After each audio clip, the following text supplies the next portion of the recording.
रोजाना खबर रखे सब पे नजर। लाइक कीजिए, शेयर कीजिए और सब्सक्राइब कीजिए हमारे चैनल को। वक्त से लड़कर जो नसीब बदल दे, इंसान वही जो अपनी तकदीर बदल दे। कल क्या होगा कभी मत सोचो, क्या पता कल वक्त खुद अपनी तस्वीर बदल दे। आज जिस सुधाकर मुद्रणालय की चर्चा मेरठ ही नहीं बल्कि उत्तर भारत में होती है, उस तमाम अम्ब्रेला और तमाम इस शख्सियत के पीछे एक नाम है अशोक सुधाकर। और बाबा वो तो छर्रा के रहने वाले थे, अलीगढ़ जिले में छर्रा के रहने वाले थे। और बाबा जी हमारे हापुड़ में गवर्नमेंट 1972 में मेरे एमए करने के बाद उन्होंने कहा तू यहाँ मेरी प्रेस, और वहाँ प्रेस में मुझे उन्होंने बस सब काम सिखाया। मैं कहता था उनसे भाई साहब या तो मैं तुम्हारे पास हूँ या फिर मैं अपना प्रेस खोलूँ। तो प्रेस के अंदर जो फीलिंग आई आपको काम करने के लिए, जब आप एमए इकोनॉमिक्स से किए तो प्रेस लाइन वो मिले और 25,000 से हमने 22,000 रुपये में एक पुरानी प्रेस खरीद ली, जिसमें एक छोटी मशीन होती थी 12-18 की 12-18 मशीन, जिसे कहते हैं ना चंद्र, जहाँ पे लैंड किया था। ये वही पॉइंट है जहाँ से आज उत्तर भारत का सबसे बड़ा सुधाकर मुद्रणालय की नींव रखी गई, या यूँ कहें कि सफलता की लंबी कहानी यही इसी असर में लंबे समय तक नहीं रहे, क्योंकि इन्हें सुधाकर मुद्रणालय जैसा बट वृक्ष तैयार करना था। यहाँ से आप निकलकर सुधाकर मुद्रणालय के बट वृक्ष को आपने क्या रूप दिया? आज हमारी प्रेस जो हमने 12-18 की मशीन से चालू की थी, वो 28-40 की मशीन जो सबसे बड़ी मशीन कहलाती है, वो मशीन खोल दिया। तो नारी शक्ति को समर्पित करेंगे कि आज आप जो कुछ है अपनी पत्नी जिस तरीके से उनके लोन की वजह से उनके नाम से ही लोन हुआ, वो ही भाग्यवान है हमारे जी। नमस्कार, रोजाना खबर आप सभी का हार्दिक स्वागत है। मैं हूं विभूति कुमार। मेरठ की धड़कन रोजाना खबर हम तमाम शख्सियत को सीधे रूबरू करवाते हैं जो आपके लिए प्रेरणादायक होते हैं। सबसे पहले उस शख्सियत से मिलवाने से पहले उनके सम्मान में एक बात कहना चाहता हूं कि वक्त से लड़कर जो नसीब बदल दे, वक्त से लड़कर जो नसीब बदल दे, इंसान वही जो अपनी तकदीर बदल दे। कल क्या होगा कभी मत सोचो, क्या पता कल वक्त खुद अपनी तस्वीर बदल दे। ऐसी शख्सियत जिसने अपनी धरती, अपनी माटी से जुड़े रहने के बाद भी अपनी संस्कृति, अपना संस्कार नहीं छोड़ा। सबसे बड़ी बात क्या है कि आज उन तमाम लाखों लोगों के लिए प्रेरणादायक हैं जो सिफर से, मतलब अर्श से, जिसे कहते हैं फर्श से अर्श पर पहुंचने वाले हैं। और मेरठ में एक बड़ा नाम है, क्रांति भूमि मेरठ को गौरवान्वित करता है। और सवाल यह है कि जिस तरीके से उत्तर भारत में सबसे प्रसिद्ध डिजाइनिंग प्रिंटिंग सेंटर सुधाकर मुद्रणालय, यह नाम आज बेशक आपकी नजरों में बहुत बड़ा हो, लेकिन इसको सींचने में, संवारने में जिसने महती भूमिका निभाई, उस शख्स से हम आपको सीधे रूबरू करवाएंगे और जानने की कोशिश करेंगे कि आखिर इस सफलता की लंबी कहानी के पीछे वो राज क्या है। कैसे उन्होंने एक एक पग चलकर क्रांति भूमि नहीं बल्कि उत्तर भारत में अपना जलवा कायम किया। आज शहर में डॉक्टर, इंजीनियर, कलेक्टर, कोई भी ऑफिसर आ जाए या प्राइवेट जॉब करने वाले आ जाए, सबसे पहले अगर डिजाइनिंग और प्रिंटिंग और विजिटिंग कार्ड के लिए अगर कोई नाम आता है तो सुधाकर मुद्रणालय। आज एक ऐसा जंक्शन जहां पे सभी की समस्याओं का निदान होता है, चाहे आप काम कुछ भी करवा लें, सुधाकर मुद्रणालय के एक छत के नीचे वो सभी काम होते हैं। सवाल यह है कि जिस तरीके से सुधाकर मुद्रणालय ने एक लंबे सफर को तय किया और उस सफरनामे के सबसे बड़े मुद्रणालय की चर्चा मेरठ ही नहीं बल्कि उत्तर भारत में होती है, उस तमाम अम्ब्रेला और तमाम इस शख्सियत के पीछे एक नाम है अशोक सुधाकर। जी हाँ, ये शख्स ऐसे हैं जिन्होंने जमीन से उठकर आज जिस तरीके से सफलता के बड़े आयाम को चूमा है, उसकी कहानी बड़ी लंबी है लेकिन दर्द भरी भी है। सवाल यह है कि 17 सालों तक प्रिंटिंग प्रेस में जॉब करने वाले आज सैकड़ों लोगों को जॉब पे रखे हुए हैं और उनके परिवार पाल रहे हैं। सवाल यह है कि एक परिवार के तौर पर जिस तरीके से उन्होंने इस माटी को सींचा है, लेकिन आज उस शख्सियत से रूबरू करवाने के पीछे ये कारण है कि आज रोजाना खबर चाहता है कि जो व्यक्ति अपने कामों को लेकर, अपने संस्कार को लेकर जिस प्रकार से डरता है और अपने कमाई की वजह से और आर्थिक दुनिया में आने की वजह से अपने संस्कार को भूल जाता है, तो इन शख्स से आप सीख सकते हैं किस तरीके से संस्कार और अपनी माटी को जिंदा रखते हुए भी उन्होंने एक बड़ा मुकाम हासिल किया है। अलीगढ़ के छर्रा के रहने वाले हैं जो इनके फॉर फादर हैं, और सवाल यह है कि इन्होंने एमए इकोनॉमिक्स में किया है एनएस कॉलेज से, और 17 में मतलब इकोनॉमिक्स में एमए करने के बाद सन 1973 में मीनाक्षी प्रेस में, जो मनोहर लाल सर्राफ का एक प्रेस था स्वामीपाड़ा में, पुराने शहर में, वहां पर इन्होंने नौकरी की और 17 साल नौकरी करने के बाद जहां हम इंटरव्यू ले रहे हैं यहीं पर उन्होंने अपना प्रेस स्थापित किया था। तमाम चीजों से सीधे रूबरू होते हैं और जानने की कोशिश करते हैं, उस छुए और अनछुए पहलू से हम पर्दा उठाते हैं जो सफलता की एक लंबी कहानी बयां करता है। नमस्कार बाबू जी, कैसे हैं आप? बिल्कुल ठीक हूँ। बहुत बढ़िया। बहुत बढ़िया, बहुत बढ़िया। इतना जज्बा कैसे लाते हैं? पूरा आपने सुधाकर मुद्रणालय, 2 पुत्रों को आपने राम लखन जैसा बना रखा है, संयुक्त परिवार की एक बड़ी परिभाषा आपने तय कर दी है और सैकड़ों लोग आपके अम्ब्रेला के नीचे काम करते हैं। सबसे पहले हम जानने की कोशिश करेंगे कि आप कहाँ के रहने वाले हैं और मेरठ में कब आए और कैसे आए? हमारे फादर्स, बाबा और बाबा, वो तो छर्रा के रहने वाले थे, अलीगढ़ जिले में छर्रा के रहने वाले थे। और बाबा जी हमारे हापुड़ में गवर्नमेंट सरकारी टीचर अध्यापक के रूप में वहाँ पधारे। और उसके बाद हमारे जो ताऊ चाचा हैं वो सब मेरठ में आ गए और इसी मकान में रहे सारे। जी, ये स्वामीपाड़ा का है। स्वामीपाड़ा 339 स्वामीपाड़ा में सारा परिवार इकट्ठा रहता था। हमारे चारों चाचा, उनके बच्चे वगैरह सब यहीं हुए और बाद में धीरे धीरे सबकी नौकरियां लगती रहीं और सब बाहर निकलते चले गए और बस मैं यहाँ रह गया और मेरे बच्चे यहाँ रह गए। तो वो यहाँ मैं 1972 में मीनाक्षी प्रेस, एमए करने के बाद मीनाक्षी प्रेस यहाँ जत्तीवाड़े मोहल्ले में होता था, वहाँ पर बहुत बड़ा प्रेस था। मेरठ का बड़ा नामी जो मनोहर लाल सर्राफ के सुपुत्र श्री चंद्र प्रकाश जी, जो आईएएस पास थे, आईएएस करने के बाद उन्होंने सरकारी मतलब नौकरी ना करके उन्होंने कहा कि मैं किसकी नौकरी करूं, मैं तो मीनाक्षी प्रकाशन खोलूंगा। और उन्होंने एक बहुत बड़े पैमाने पर बेगमपुर पर मीनाक्षी प्रकाशन खोला और उसके लिए बहुत ही अच्छी क्वालिटी का प्रेस जत्तीवाड़े मोहल्ले में लाया, मीनाक्षी मुद्रणालय के नाम से। वहाँ मुझे उन्होंने 1972 में मेरे एमए करने के बाद उन्होंने कहा तू यहाँ मेरी प्रेस है और वहाँ प्रेस में मुझे उन्होंने बस सब काम सिखवाया। सफलता की लंबी कहानी है, उस पर आएंगे। सबसे पहले बताइए कि आपके पिताजी का नाम क्या था और वो क्या करते थे? मेरे पिताजी सत्यव्रत सुधाकर जी, सब यहाँ पर एक पुराना गेट पर एक प्रेस वो दुकान होती थी सुधाकर स्टोर्स के नाम से। वहाँ पर वो किराए पर पुस्तकें किराए पर दिया करते थे, जिसमें साहित्य से जुड़ी हुई चीजें, हिंदी साहित्य की जो पुस्तकें थी, जो परीक्षाएं होती थी, प्रभाकर, मध्यमा, वो सब उनकी पुस्तकें वो किराए पर देते। जब लोगों के हाथ में परचेजिंग पावर होती नहीं थी तो सब लोग किराए से किताबें लेकर के वो पढ़ा करते थे। तो पिताजी फिर बाद में उन्होंने वो जासूसी उपन्यास और फलाने वो भी सब रख लिए थे, वो भी सब किराए पे दिया करते थे। उससे वो हमारी बहुत वैसी स्थिति थी और उसमें हम यहाँ रहते थे। फिर बाद में वो हमारे पिताजी मीनाक्षी प्रकाशन में चले गए और मीनाक्षी प्रकाशन के सील काउंटर पर बैठते थे। और मुझे जब मैंने एमए कर लिया तो उन्होंने चंद्र प्रकाश जी ने, मीनाक्षी प्रकाशन वालों ने मुझे अपनी प्रेस का इंचार्ज बना दिया। तो मैं वहाँ प्रेस देखता रहा, पिताजी वहाँ बैठते रहे और 17 साल मैंने वहाँ जॉब करने के बाद मेरे से वो पूछते थे, भाई अशोक तेरा क्या प्रोग्राम है, तू क्या चाहता है?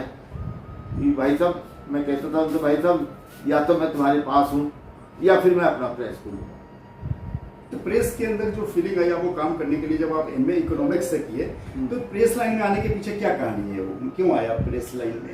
आप चाहते तो इकोनॉमिक्स करने के बाद कोई कहीं मैंने ट्राई किया, वो कहीं मुझे सफलता नहीं मिली नौकरी की।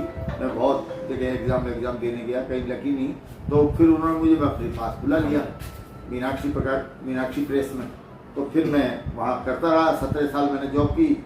और 17 साल के बाद 1984 में जो है वो इन्हें मेरी पत्नी के नाम से, मेरी एज पूरी हो गई थी तो इनकी एज थी, तो इनको सुशीला अग्रवाल को 25,000 रुपये प्रधानमंत्री रोजगार योजना रोजगार योजना योजना के अंतर्गत सन 1984 में जब इंदिरा गांधी की सरकार थी। हाँ, इंदिरा गांधी की सरकार थी, तो इनको 25,000 रुपए वो मिले और उस 25,000 से हमने 22,000 रुपए में एक पुरानी प्रेस खरीद ली, जिसमें एक छोटी मशीन होती थी 12-18 की ट्रेडमिल मशीन होती थी और हाथ से हम टाइप करते थे। बात उसमें 700 किलो टाइप भी था जब हम लेके आए थे। तो इसी जगह जहाँ हम बैठे हैं यहाँ पे हमने प्रेस खोली थी। फिर यहाँ पे धीरे धीरे ट्रेडमिल मशीन बड़ी वाली आ गई, 18-22 की 18-22 की किताब छपती थी। उन दिनों 18-22 की किताबों पे किताबें छपती थी, वो हम यहाँ छापते थे सारी रात। गर्मियों के दिन होते थे, सारी रात मशीनें चलती थी। हमारी जो आँख खुलती थी वो मोहल्ले वाले तो यूँ परेशान हो कि तो हमें सोने नहीं देते, यहाँ खटखट सोती रहती है। और हम छत पे सोते थे ऊपर और हमारी आँख जब खुलती थी जब पता लगा मशीन रुक गई, हमें क्या हुआ भाई, तो हम नीचे उतर के आते थे। फिर देखा भाई क्या बात है, उनका जी ये प्रॉब्लम आ रही है, तो फिर उसे करते थे। तो इस तरह से ये काम, यहाँ पहले एक मशीन ले आए, फिर दूसरी मशीन ले आए, फिर धीरे धीरे काम बढ़ा। फिर शरद ने कंप्यूटर सीख लिया, बड़े पुत्र ने यहाँ इसने कंप्यूटर पर सीख के आया, तो हमने यहाँ एक कंप्यूटर ले लिया। जब बड़ी कंप्यूटर बहुत बड़ी चीज़ होती थी उस समय, बहुत बड़ी चीज़ कहलाती थी। तो इसने कंप्यूटर सीखा, उसमें डिजाइनिंग वगैरह सीखना, डिजाइनिंग सीखी। फिर धीरे धीरे यहाँ हम पीछे एक और हमारे इसी में ही एक ऑफिस बनाया उसे। यहाँ नीचे तो प्रेस रही, इधर साइड सामने जो केबिन है वहाँ पे ऑफिस और कंप्यूटर रूम होता था। तो वहाँ कंप्यूटर रूम पे वहाँ ये काम करने लगे। फिर वहाँ पे 2-3 लड़कियाँ, ये जो हमारे यहाँ पूनम है, ये 21 साल पहले यहाँ हमारे यहाँ की 21-22 साल की, आज वो कल वो 41 साल की हुई और 20-21 साल पहले वो यहाँ आई थी। तो वो यहाँ काम कर रही जब से। और तो बहुत हमने हमारे यहाँ आदमी आ गए। धीरे धीरे वो फ्लैक्स मशीन, हाँ फ्लैक्स मशीन लगी। पहले एक मशीन लगी बेसमेंट में बनाई जगह, फिर वहाँ जगह बनी, फिर एक मशीन यहाँ पे लगा दी जहाँ हम बैठे हैं। फिर इस तरह से फिर यहाँ से बाहर निकल गए। सफलता की लंबी कहानी है, लेकिन जो लब्बो लुआब ये है कि आज हम बहुत सही जगह बैठे हैं, सटीक जगह बैठे हैं और बिल्कुल प्रमाणित जगह बैठे हैं। ये वही पॉइंट है चंद्रमा का, जिसे कहते हैं ना चंद्र जहाँ पे लैंड किया था, ये वही पॉइंट है जहाँ से आज उत्तर भारत का सबसे बड़ा सुधाकर मुद्रणालय की नींव रखी गई। या यूँ कहें कि सफलता की लंबी कहानी यही इसी जगह से शुरू हुई, जहाँ पे इन्होंने अपनी पत्नी के नाम से 25,000 रुपये का लोन लेकर 22,000 में प्रिंटिंग प्रेस लगाई, इसी जगह पे जहाँ हम आज बैठ के इंटरव्यू कर रहे हैं। और जब ये बड़ा अम्ब्रेला बट वृक्ष बन चुका है, तब पीछे की कहानी भी हम पूछेंगे, संघर्ष की सारी सब कुछ पूछेंगे। लेकिन साथ में एक चीज़ जरूर कह दें, परखना मत परखने में कोई अपना नहीं रहता, परखना मत परखने में कोई अपना नहीं रहता, किसी भी आईने में देर तक चेहरा नहीं रहता। मीनाक्षी पब्लिकेशन में लंबे समय तक नहीं रहे क्योंकि इन्हें सुधाकर मुद्रणालय जैसा बट वृक्ष तैयार करना था। यहाँ से आप निकलकर सुधाकर मुद्रणालय के बट वृक्ष को आपने क्या रूप दिया, धार कैसे दिया? सबसे पहले आपका ऑफिस मेरठ में कहाँ खुला? फिर पहले तो यहीं रहा जी, फिर हम चले गए सिटी सेंटर पंचा पार्क पर। वहाँ ऊपर 3 मंजिले पर हमने वो जगह खरीद कर वहाँ पर हमने फ्लैक्स मशीन लगाई और सारे वहाँ वो करे सब कंप्यूटर वगैरह सब लगा करके, और वो सब बढ़िया सेटिंग हो गई वहाँ पर। और फिर बच्चे बड़े हो गए थे, इन्होंने संभाल लिया।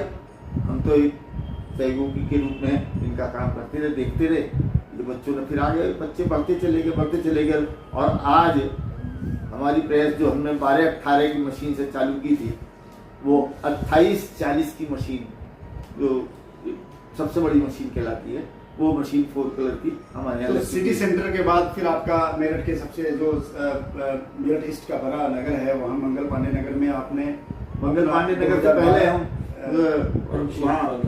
पंचित कॉलोनी में आए जी। फिर वहाँ पे हमारी प्रेस पे सील लगवा दी पड़ोसी ने जी कि भाई ये रेजिडेंशियल एरिया में फैक्ट्री चला रहे हैं। तो फैक्ट्री लगे तो फिर हमें वहाँ जब सील लग गई तो फिर हमें अपनी प्रेस के लिए कोई दूसरी जगह देखनी पड़ी, तो एक दूसरी जगह मिल गई हमें मंगल पांडे नगर में।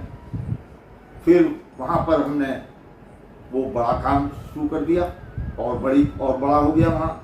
और बड़ा होने के बाद फिर 2-3 साल बाद फिर एक जगह और खरीद ली, फिर उसे 3 मंजिली बना दी, फिर वहाँ पे 28-40 की मशीन लगा दी हमने। अब मेरे यहाँ 80 लोग काम करते हैं। जिस तरीके से लगातार बाबू जी आपकी संघर्ष की लंबी कहानी है और लगातार जिस तरीके से आप बयां कर रहे हैं, क्या कभी सोचा था मीनाक्षी पब्लिकेशन में बैठकर कि आज मेरठ ही नहीं बल्कि पश्चिम उत्तर प्रदेश के एक बड़ा नेटवर्क हमारा और पब्लिकेशन का तैयार होगा? कभी ये चीजें थी या सिर्फ नौकरी कर रहे थे उस समय, या अंदर से कुछ न कुछ चल रहा था कि मैं भी बड़ा पब्लिकेशन का मालिक बनूंगा या एक बटवृक्ष तैयार करूंगा जिसके में सैकड़ों लोग काम करेंगे? ऐसे ही तो कोई दिमाग में तो ऐसी कोई बात नहीं थी। ये तो बाद में धीरे धीरे बच्चे बढ़ते चले गए। पहले तो हम यहाँ पर ही जो भी काम था वो हम यहाँ से ही, मेरठ में कोई 4 कलर मशीन नहीं होती थी जी। और इलेक्शन का काम किया करते थे हम। इलेक्शन का उनमें पैसे ही बहुत मर जाते थे, तो लेकिन हम यहाँ से पोस्टर बनवाने के लिए दिल्ली ले जाते थे, दिल्ली से बनवा के और फिर ला करके सबको सप्लाई करते थे। वहाँ से गाड़ी गए, गाड़ी से लेकर के वो पोस्टर बनवा करके लाए, पैम्पलेट बनवा के लाए 4 कलर, फिर वहाँ यहाँ सबको वितरित करते थे, बांटते थे।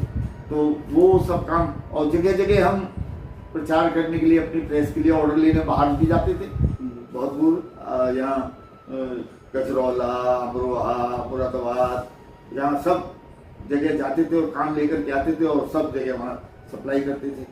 तो यहाँ से ही हमने काम शुरू कर दिया था, यहाँ पर ही रह करके, सोनपाड़ी में रह करके ये काम शुरू कर दिया था और बहुत हमें इसमें काम मिला और आगे भी फिर वही काम आगे यहाँ बढ़ता चला तो आपके 2 बेटे हैं और बिटिया? एक बिटिया वो कहाँ रहती है? वो है नोएडा में। जिस तरीके से आपके दोनों पुत्र और आप लगातार सुधाकर मुद्रणालय पे मैं आपको देखता रहता हूँ, किस तरीके से आप ऑफिस में एक परिवार की भूमिका में रहते हैं और सौम्य व्यक्तित्व के धनी आपके दोनों पुत्र हैं, शरद सुधाकर और शेखर सुधाकर। एक चीज बताइए कि जिस तरीके से आप अपने नाम के आगे सुधाकर लगाते हैं, आप अग्रवाल हैं, इसके पीछे कहानी क्या है? इसकी पीछे कहानी ये है कि हम आर्य समाज से संबंधित हैं। हम आर्य कुमार सभा में जाते थे। मैं बचपन से 8वीं क्लास से आर्य समाज में जाना शुरू कर दिया, आर्य कुमार सभा में। और वहाँ हमारे गुरु जी होते थे सत्यव्रत राजेश, वो हमेशा हमसे मना करते थे कि भाई तुम आर्य हो, कोई सरनेम नहीं लगाओ, आपने को ये मत बताओ कि हम बनिए हैं, ब्राह्मण हैं, तुम तो मानव हो, मानव हो, कोई जाति वाति कुछ नहीं बात। जाति तो कर्मानुसार होती है, जैसा तुम कम करोगे, व्यापार करोगे तो बनिए हो, अगर सेना में चले गए क्षत्रिय हो, और जो ने पढ़ा के विद्या पढ़ानी शुरू कर दी वो ब्राह्मण है, और जो पढ़ नहीं पाया सेवा कर रहा है वो शूद्र है। तो ये शिक्षा में मिली, तो फिर हमने अपना नाम अपने पिताजी का नाम जोड़ लिया। उनका नाम सत्यव्रत सुधाकर था, तो बस लास्ट वाला नाम हमने उनका जोड़ के अशोक सुधाकर के नाम से मैं यहाँ प्रसिद्ध हो गया और आर्य समाज से जुड़ा रहा।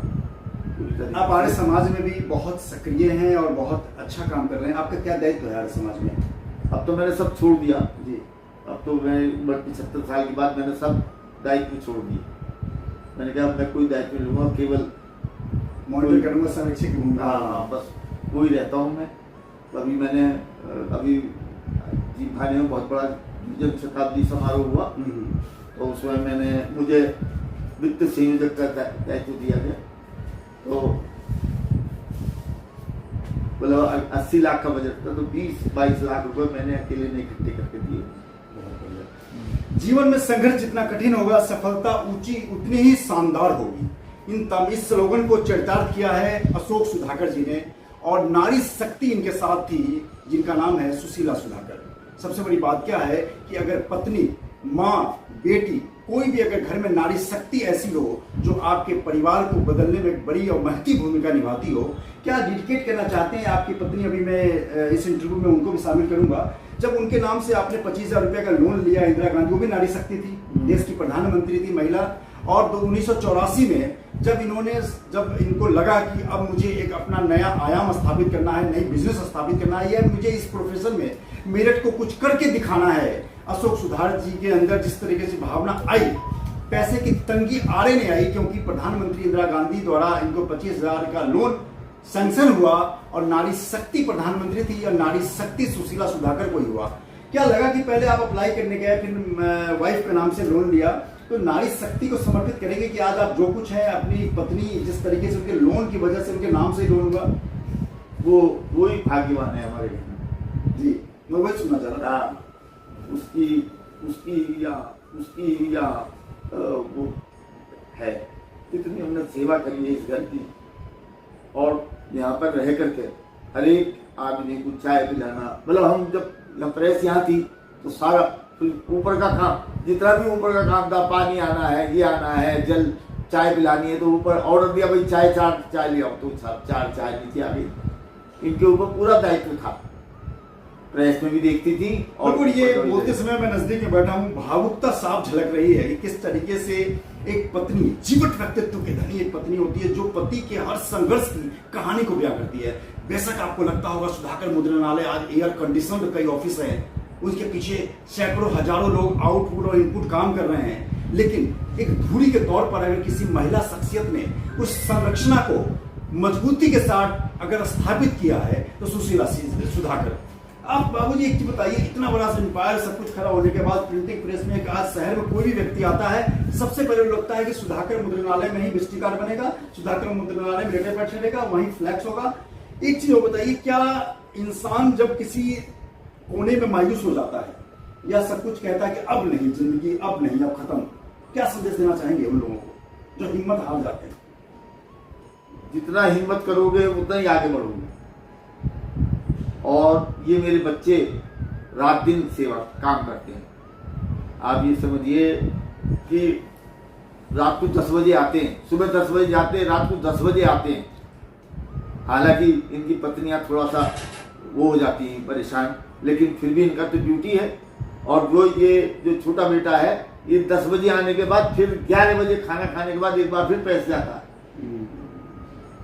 फिर जाकर के शेखर जी। और शरद तो रात को काम में हो गया तो 2-2, 3-3 बजे, अभी इलेक्शन में 2-2, 3-3 बजे में विक्टोरिया पार्क में 3-3 बजे वहां उन्होंने नूपुर गोयल जी ने कह दिया 2 बजे कि यहाँ तो ये चीज रह गई, ये कसर रह गई, तो 2 बजे मशीन मैन को बुला करके और एक डिजाइनर को बुला करके प्रेस खोला और वो चीज छपा करके वहां पहुंचाई। रात के 2 बजे प्रेस खोल के दोबारा बनवा करके ही भेजे। तो ये इसका सफलता का राज बच्चे हैं। ये जो कहते हैं कि व्यापारी के चेहरे पे हमेशा मुस्कान रहती है। शरद सुधाकर और शेखर सुधाकर कभी भी किसी भी तनाव को आज तक हमने उनके चेहरे पे हावी होते हुए नहीं देखा। सवाल ये है कि जिस तरीके सौम्यता के साथ और जिस हंसमुखता के साथ वो लोगों को डील करते हैं, तो कहीं न कहीं इतनी बड़ी भीड़ होने के बाद भी डिजाइनर से लेकर और आउटडोर इंडोर स्टाफ को संभालने की बड़ी भूमिका होती है। सवाल यह है कि किस तरीके से, ऐसा कौन सा आपने मतलब गुड़ पिलाया है कि दोनों बेटे बहुत सौम्यता के साथ व्यापार कर रहे हैं, और आपका अम्ब्रेला किस तरीके से आप जाते हैं, आप बैठते हैं, मॉनिटर करते हैं, आप डिजाइनिंग में भी बड़ी भूमिका निभाते हैं। तो कैसे मतलब आपके अंदर फीलिंग कैसे आती है कि मुझे घर में नहीं बैठना है, आप चाहे तो घर में बैठ सकते हैं, आराम कर सकते हैं, लेकिन आप जज्बे के साथ लगे रहते हैं? बस मेरी इच्छा रहती है कि भाई जो भी काम हो क्वालिटी का बनना चाहिए। मैं वहाँ बैठे बैठे मुझे ही पता लग जाता है इसमें आकर इतना फालतू लग रहा है, बहुत बढ़िया। ये मैं कंप्यूटर में देखता रहता हूँ। वो लड़के जिनको जो करने वाले हैं उन्हें तो इतनी नॉलेज नहीं है कि हिंदी क्या डिजाइनर ना हिंदी की नॉलेज है ना अंग्रेजी की नॉलेज है। मैं वहाँ देखता रहता हूँ। रुक जा भाई, कल ही एक डिजाइन बन रहा था, आराध्या होना चाहिए था, वो आराध्या हो गया था। मैंने एकदम वो भी जो बनवा रहा था वो भी चौंक गया कि बाबू जी आपने इतनी दूर से देख लिया। मैं वहां बैठा, मैं देखा, मैंने रुक जा वीरेंद्र लोग, ये इसमें आराध्या होना है, तो वो आराध्या करा दिया। जिस तरीके से खुद पर विश्वास करें, निश्चित है कि बड़े से बड़ा लक्ष्य आपके कदम चुनेगा।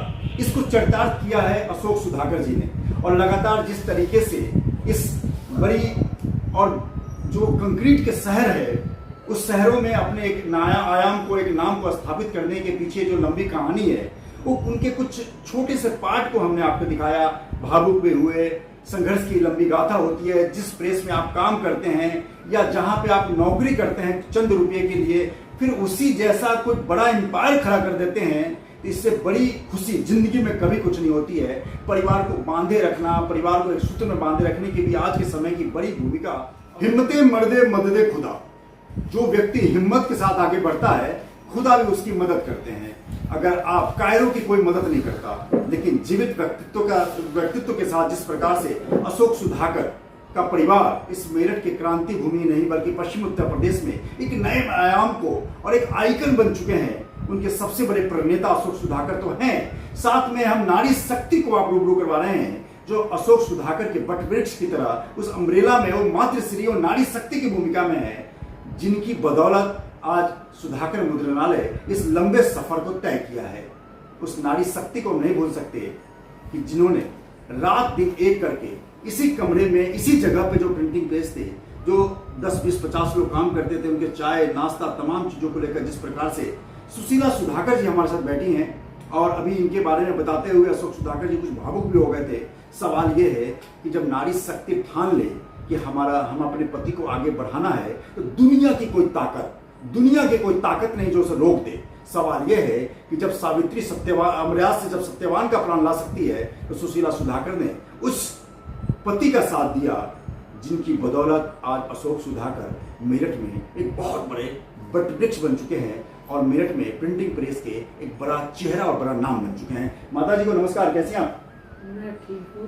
अच्छा लगता है जब अशोक सुधाकर सुधाकर मुद्रणालय पूरे पश्चिम उत्तर प्रदेश में बड़ा ख्याति लब्ध और बहुत प्यूरिटी के साथ, परफेक्शन के साथ, जो भी जिक्र भी कर रहे थे कि काम में अगर कमी है तो रात के 2 बजे भी जग के दोनों पुत्र आपके राम लखन की तरह काम को अंजाम देते हैं, चाहे डीएम का काम हो चाहे किसी छोटे आदमी काम हो। काम में परफेक्शन बहुत जरूरी है। सबसे पहले बताइए कि क्या आप सोचती थी कभी कि इस कमरे में जहां बैठी हैं, जहां पे आप सीटे, ये यहां से निकलकर एक पश्चिम उत्तर प्रदेश का बड़ा एम्पायर खड़ा होगा, बड़ा वटवृक्ष बनेगा?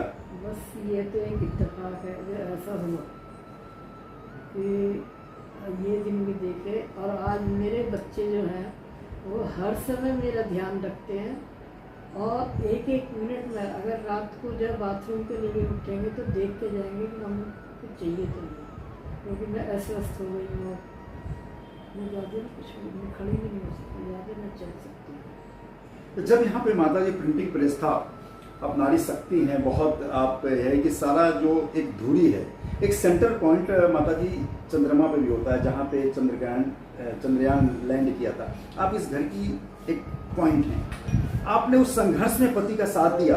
अगर उस वक्त अगर आप साथ खड़ी ना होती, रात के 12 बजे की चाय नाश्ता एम्प्लॉई होते हैं, रात भर मशीन चलना होता है, उस संघर्ष को आप कैसे देखती हैं? वो मुझे बहुत अच्छा लगता है, मुझे कोई परेशानी नहीं होती इस बात की कि मुझे ये करना पड़ रहा हो रहा है, तो बहुत अच्छी बात है, मुझे कोई परेशानी नहीं कभी भी। पति के उस संघर्ष, जब आप नौकरी करते थे पति मीनाक्षी पब्लिकेशन में, तब आपकी मैरिज हुई होगी। आप कहाँ की रहने वाली माता जी? मैं यही मेरठ की हैं तो और पास में ही मेरा घर है। अच्छा, मेरी सास को मैं बहुत पसंद आई। ओके। और ये भी बताऊंगा, उन्होंने मुझे चाहा भी बहुत है और जिस समय उनके प्राण निकल रहे थे, ये जा रहे थे, ये मैं मुझसे बोली तू मत जा, मैं नहीं गई, मैं नहीं जा रही। और उन्होंने मैंने कि तुम्हारी तबीयत ठीक नहीं है, मैं किसी को बुलाऊँ? बोली किसी को मत बुलाओ, बस तू मेरे पास रह, मुझे नहीं कोई चाहिए। और मैंने कहा आपकी तबीयत ठीक नहीं है तो कोई मैं बुला दूँ? अच्छा चाय लाऊँ आपके लिए? बोली नहीं, मुझे तो दूध दे दे। मैं दूध लेने गई हूँ, ये छोटा बेटा बैठा हुआ था वहीं टॉयलेट में, और जो है बस इनके प्राण निकल गए। ये बोला अम्मा जी ऐसे क्यों बैठी हो, लेट जाओ। इसने लिटाया तो देखा तो मुझे कुछ नहीं, और चलते चलते मेरे पैर छूटे। कितनी सेवा की, मतलब सोचिए सासू माँ हाँ, इतने प्रेरित रही अपनी बहू से कि इनके पैर छूटे। और ससुर भी दोनों बहुत प्रेम करते थे मुझसे, वो कहीं जाने को भी तैयार नहीं होते थे, बोले तो आज जैसे माहौल में आज दोनों भाई राम लखन बिजनेस संभाल रहे हैं, आप उस पुराने दौर के पन्नों को जब पलटती होंगी, कभी बैठ के एकांत में सोचती होंगी कि मेरी जब मैरिज हुई तो मीनाक्षी पब्लिकेशन में पति कुछ सैकड़ों पैसे पे या मतलब 1000 रुपये में नौकरी करते थे, मैंने अपनी कोई कभी इच्छा व्यक्त ही नहीं करी कि आज तुम मेरे लिए ये ले आओ। जैसे रही बहुत अच्छे से रही ना, मैंने कभी मुझे पता है ये पैसा कमाते तो क्या मांगे। तो जब ये मीनाक्षी पब्लिकेशन से हुआ, फिर यहाँ पे डिसीजन हुआ, तो आपके नाम पे लोन हुआ।